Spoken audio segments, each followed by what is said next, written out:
cette rubrique, aujourd'hui, on aborde un thème assez drôle. Drôle pour moi particulièrement parce qu'il me parle. En tout cas, le thème, je vous le donne. Tes parents t'ont-ils déjà battu? Quel effet cette correction a-t-elle eu sur ton comportement? Vos avis ont été recueillis par Cyril dans les rues de Douala. C'est ça? C'est bien ça, Titi. Le sujet d'ailleurs d'aujourd'hui est un sujet sensible et en même temps intéressant.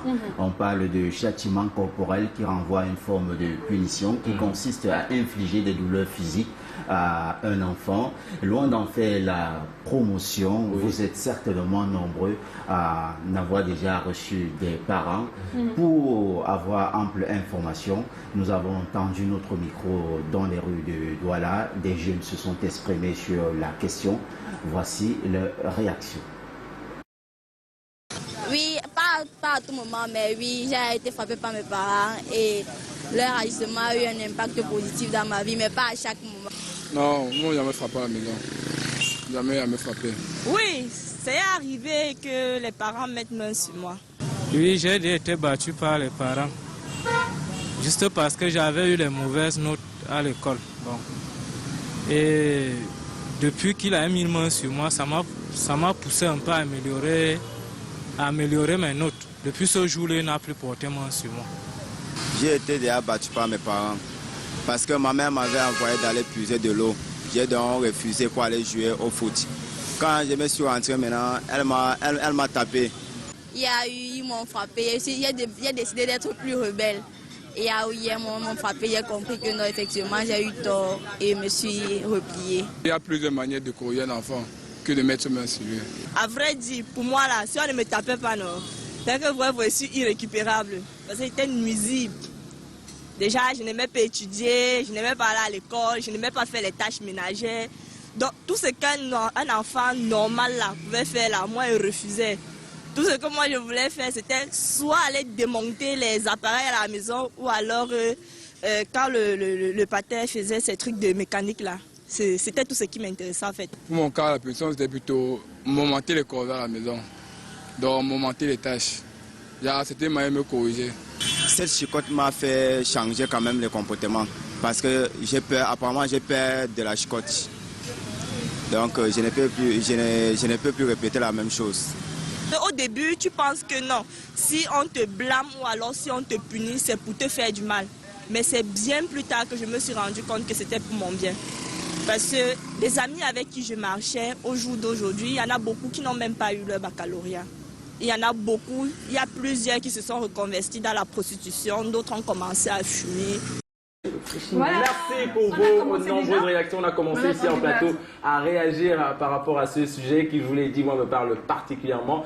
Mais avant, mon avis, on va prendre le vôtre, chers amis. On commence par notre invité, bien sûr. Oui, bien sûr, raconte-nous toujours.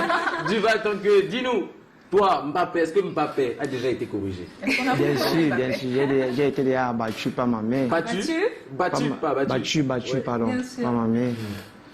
À cause que je n'apprenais pas. Je ne révisais pas. C'est le jour que je portais tous les cahiers, je mettais devant moi. Tu nourrissais la poule. Le jour je marchais. Donc il y a aussi, quand je marchais, parce que moi j'étais un grand marcheur, on m'appelait Magellan. Alors, Donc quand je rentre de l'école à 15h comme ça, je rentre à 22h. Yes, Magellan. C'était le haut niveau. Ça alors. On ne sait pas où tu Donc pars. c'est le jour des compos que je commence à porter tous les cahiers de pouce. Donc, d'une part, la chicotte m'a fait changer. Tu as changé après changer, bien sûr. Est-ce que tout ça t'a permis d'améliorer au côté comportemental, scolaire avec tes notes et côté comportement avec justement le fait de respecter les horaires de retour à la maison? Donc je respectais les horaires et du coup les notes ont aussi augmenté. Ah d'accord. Donc ça c'est va de 11 à 13. Je me rappelle, c'était en troisième, ce qui était de 11 à 13. C'est super ça. Et ça t'a aussi permis d'être un peu plus discipliné, je suppose. Oui. La discipline. On dit merci à qui? À maman. Merci à maman. Alors, on termine par les garçons parce que les femmes c'est souvent délicat. En termes de chicotte et de fouet. C'est souvent délicat, c'est ça non les filles? Oui, c'est vrai quand même. Alors Cyril, nous les garçons, nous les facilement bastonnables. Passez-moi l'expression. Cyril, c'était quoi pour toi? C'était quoi? Ah, j'en ai déjà reçu des coups des parents. Ça, c'est quand j'étais dans la dizaine d'années comme ça. Oui. J'aimais beaucoup m'amuser, surtout le football. Et généralement, au quartier, on avait une heure, 16h, 17h. Et c'est à cet instant que maman te dit, On ne marche pas la Déjà te laver.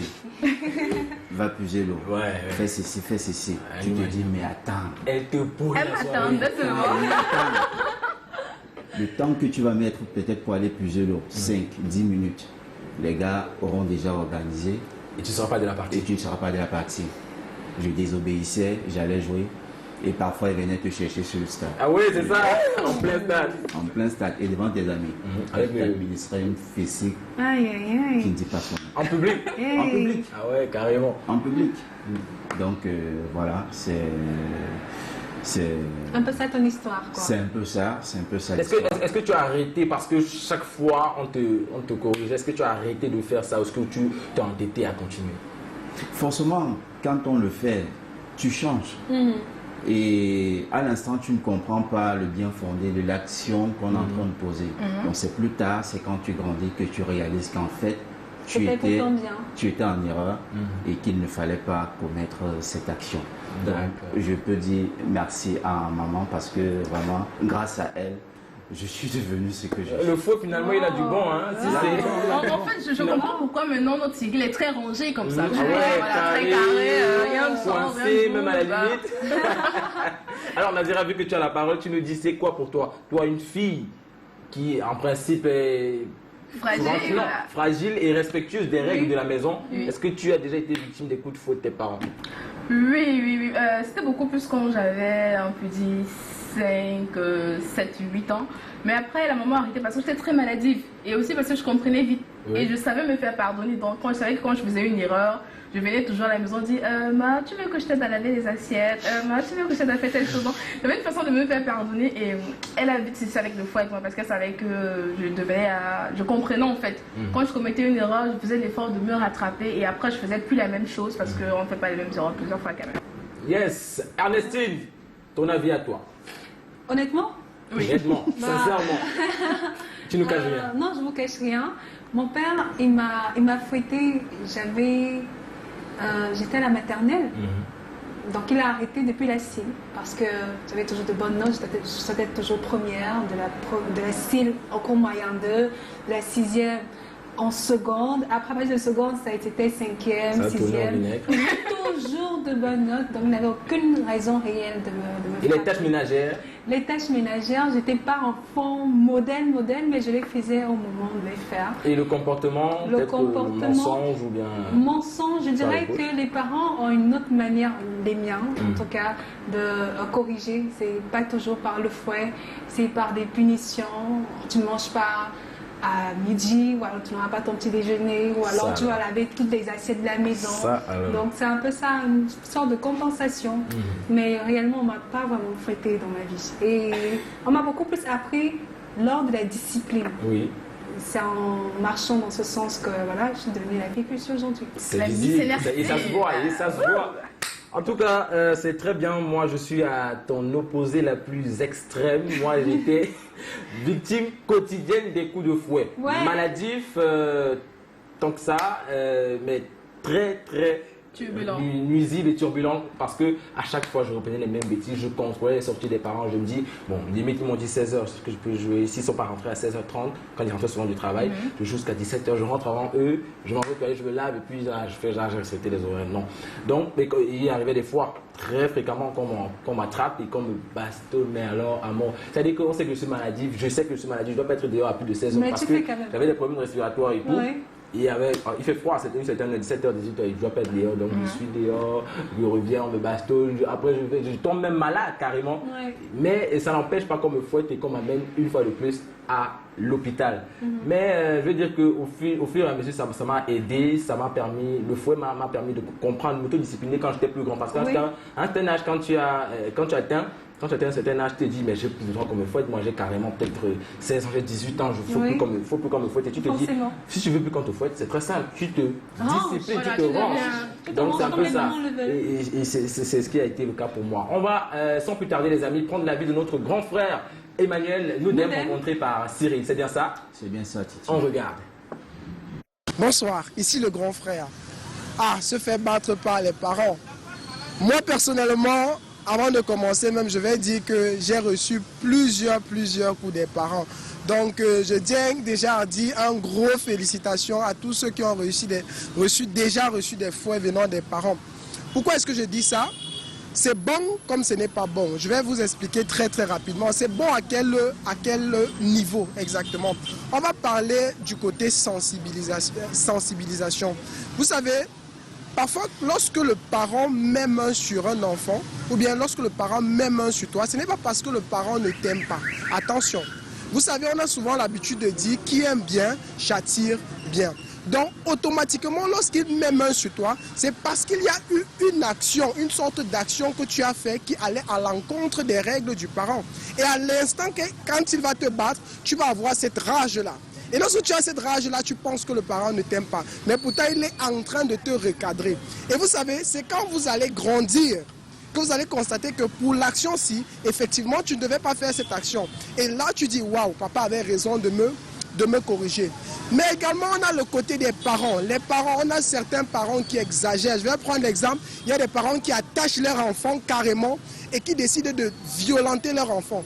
Mais on va dire qu'ils sont en train d'essayer de redresser l'enfant, mais ce n'est pas la meilleure façon de redresser l'enfant. Juste parfois le fait de juste cogner un peu la tête, l'enfant va dire, c'est mauvais. Et il ne va plus refaire la même chose. Mais vous, les parents, s'il vous plaît, on n'a pas besoin d'aller souvent de prendre souvent des méthodes drastiques en termes de punition d'enfants. Parlons des parents. Vous savez, il y a souvent des parents qui veulent exagérer.